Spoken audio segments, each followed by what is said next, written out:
Imagine walking through a colossal city where towering walls protect the heart of an empire, and inside, grand palaces rise on high platforms, guarded by stone colossi with human heads and the bodies of lions. This is Assyria, an empire of warriors, kings, and breathtaking architecture. But what made Assyrian architecture so unique? And how did they use design to showcase power? Let's dive in. The Assyrians built their cities with a purpose: defense and dominance.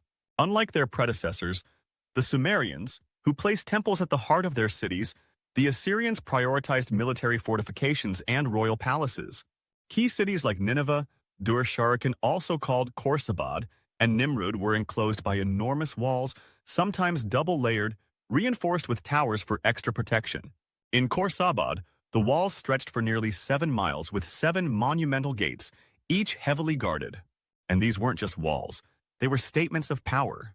The gates were adorned with mythical creatures: Colossal Lamassu, stone figures with the body of a bull or lion and the head of a man, meant to intimidate invaders and show the divine strength of the king.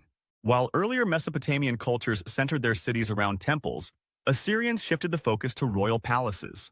These were not just residences but administrative powerhouses, filled with throne rooms, storage spaces, and reception halls. Take the Palace of Sargon II in Khorsabad. It wasn't built on the ground. It was elevated on a 50-foot-high platform, a deliberate move to physically and symbolically raise the king above all others. The palace sprawled over 25 acres with over 200 rooms, all arranged around vast courtyards. Inside, the grandeur continued. Walls were decorated with limestone reliefs, depicting scenes of war, hunting, and divine favor. These weren't just art, they were propaganda, reinforcing the king's might. So, how did the Assyrians construct such massive structures?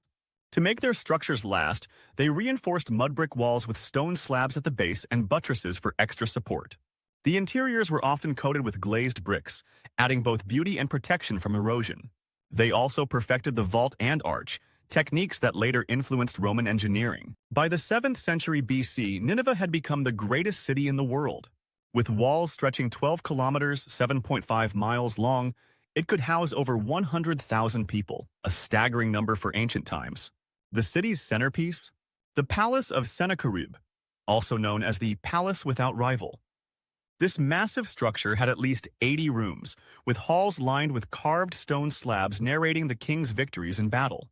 The Assyrians may have been known as fierce warriors, but their architecture showed just as much brilliance as their battlefield strategies. Their influence can be seen even today in the way we design defensive walls, palace layouts, and monumental gateways.